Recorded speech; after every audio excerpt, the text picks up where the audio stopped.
Class 10th Math Chapter 6 Theorem 6.9. In a triangle, if square of one side is equal to the sum of squares of other two side. Rough में समझते हैं क्या given है। वो कहता है कि अगर कोई ट्रायंगल है, इस तरह का कोई ट्रायंगल है, किसी एक साइड का स्क्वायर, तो सपोज ये बड़ी वाली साइड है, तो इस साइड का स्क्वायर, जैसे हम इसे नाम लिख देते हैं ABC, तो अगर AC का स्क्वायर इक्वल है किसके, sum of square of other two sides, बाकी साइड्स के AB square plus BC square के अगर इक्वल है, यानी AC square is equal to AB square plus BC square, ये गिवन है, तो आपको प्रूव करना है कि angle B equal to 90 degree, first side यानी इसके अपोजिट जो एंगल है ये 90 डिग्री प्रूव करना है। आपने इसे पाइथागोरस थ्योरम से रिलेट करो, ये पाइथागोरस थ्योरम थी AC स्क्वायर AB स्क्वायर, लेकिन उसमें 90 डिग्री गिवन था और ये ऊपर वाला प्रूव करना था। यहाँ ये गिवन है और 90 प्रूव करना है, तो इस थ्योरम को हम कन्वर्स ऑफ पाइथागोरस थ्योरम भी कहते हैं। Converse of Pythagoras theorem, Pythagoras theorem की कन्वर्स, उसकी उल्टी, जो उसमें गिवन है वो यहाँ प्रूव करना है, जो वहां प्रूव करना था वो यहाँ गिवन है। तो स्टार्ट करते हैं proof.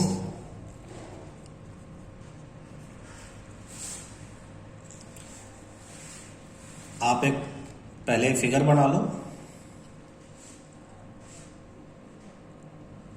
Suppose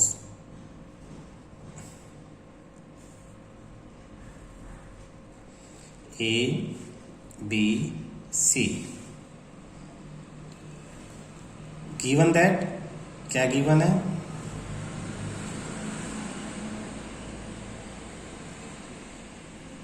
AC square equal to AB square plus BC square, ये गिवन है। And we need to prove,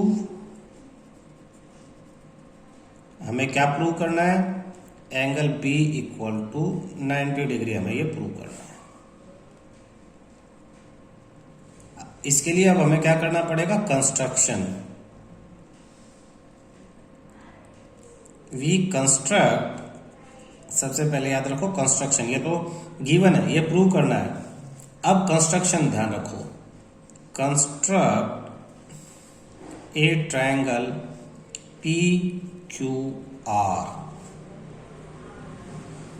right angled at Q such that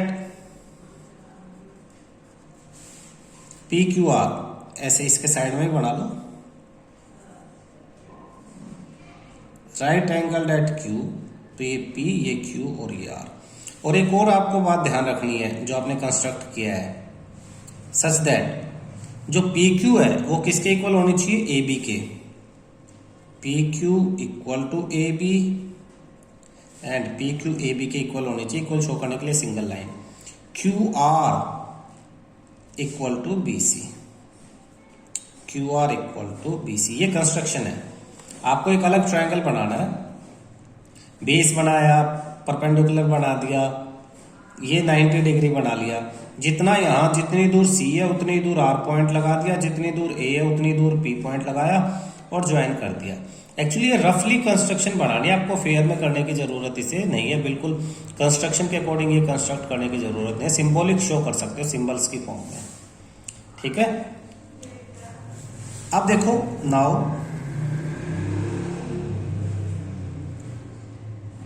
from PQR, from triangle PQR से देखो PR square equal to PQ square plus RQ square. क्यों, ऐसा क्यों है, हमने पीछे अभी थ्योरम प्रूव की है, पढ़ा है थ्योरम 6.8 में कि अगर राइट एंगल ट्रायंगल है तो हाइपोटेन्यूज, परपेंडिकुलर और बेस के स्क्वायर के सम के बराबर होगा। तो हम रीजन लिख देंगे पाइथागोरस थ्योरम, ये रीजन है। और हम इसकी जगह PR की जगह PR ही लिख सकते हैं, PR स्क्वायर लेकिन पी क्यू किसके बराबर था, ए बी के, तो पी क्यू की जगह मैं ए बी स्क्वायर लिख दूंगा, और आर क्यू किसके बराबर था, बी सी, तो इसकी जगह बी सी स्क्वायर लिख दूंगा। Reason P Q is equal to A B और R Q equal to B C. इस वजह से मैंने पी क्यू की जगह ए बी लिख दिया, आर क्यू की जगह बी सी लिख दिया। ठीक है, बाय कंस्ट्रक्शन में हमने ये चीजें शो की है। बट लेकिन हमें तो गिवन क्या है, ए सी स्क्वायर, देखो A C square A B square plus B C square equal to A B square plus B C square given है ये हमें। तो इस इक्वेशन को अगर मैं फर्स्ट इक्वेशन मान लूं, इसे मैं सेकंड इक्वेशन मान लूं, ये हमें गिवन है, A C square plus B C given है, तो ये फर्स्ट इक्वेशन, ये सेकंड इक्वेशन अगर हम मान लें, तो from equation first and second, from equation 1 and equation 2, आप देखो राइट साइड तो इक्वल है, तो लेफ्ट साइड भी इक्वल होंगे, P R square equal to A C square, ये दोनों के स्क्वायर इक्वल है, दोनों के स्क्वायर इक्वल होंगे तो आप दोनों P R equal to A C, P R और ए सी भी इक्वल ही होंगे। क्लियर, इसे अब आप थर्ड इक्वेशन मान लो। Now in triangle ABC and triangle P Q R, ABC और पी क्यू आर में आप देखो A B equal to P Q, B C is equal to Q R, ये तो दोनों हो जाएंगे बाय कंस्ट्रक्शन दोनों इक्वल थे। And A C equal to P R from equation 3, third equation में हम प्रूव कर चुके, तो ये दोनों ट्रायंगल क्या हो जाएंगे, कॉन्ग्रुएंट हो जाएंगे। Therefore triangle A B C congruent triangle P Q R, S S S तीनों साइड इक्वल है, congruency rule, S S S congruency rule से दोनों ट्रायंगल आपके कॉन्ग्रुएंट हो गए। अगर कॉन्ग्रुएंट होते हैं तो corresponding angle B is equal to angle Q C P C T से कोरस्पॉन्डिंग एंगल इक्वल होंगे, और कोरस्पॉन्डिंग एंगल इक्वल है तो हमें मालूम है क्यू कितना डिग्री है, 90, therefore angle B equal to 90 degree. क्यों, क्योंकि एंगल क्यू 90 है, तो बी 90 प्रूव्ड, यही हमें प्रूव करना था। क्लियर है, दोबारा देखो हमने क्या किया, सबसे पहले हमने एक triangle P Q are construct कर लिया जिसमें ये साइड इसके इक्वल, ये साइड इसके इक्वल और ये 90। फिर हमने पी क्यू आर पे पाइथागोरस थ्योरम लगा के लिखा P R square is equal to P Q plus Q R square लिख दिया पाइथागोरस। लेकिन हमें पी क्यू की जगह ए बी लिख दिया और क्यू आर की जगह बी सी लिख दिया, क्योंकि गिवन हमने कंस्ट्रक्शन में ऐसा बनाया है।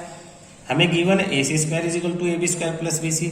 अब ये दोनों पोर्शन इक्वल, तो ये भी आपस में इक्वल होंगे, ये इक्वल लिख दिया हमने। स्क्वायर इक्वल है तो विदाउट स्क्वायर भी इक्वल होंगे, ये हमारा मेन काम था। फिर हमने दोनों ट्रायंगल लिए, तीनों साइड, दो साइड तो बाय कंस्ट्रक्शन से इक्वल थी, थर्ड हमने यहाँ प्रूव कर ली इक्वल है, तीनों साइड इक्वल है तो एस एस एस से दोनों ट्रायंगल कॉन्ग्रुएंट हो जाते हैं, कोरस्पॉन्डिंग पार्ट उनके इक्वल होंगे, तो एंगल बी एंगल क्यू का इक्वल हो जाएगा, क्यू 90 है तो बी भी क्या हो जाएगा 90, प्रूव्ड। क्लियर है।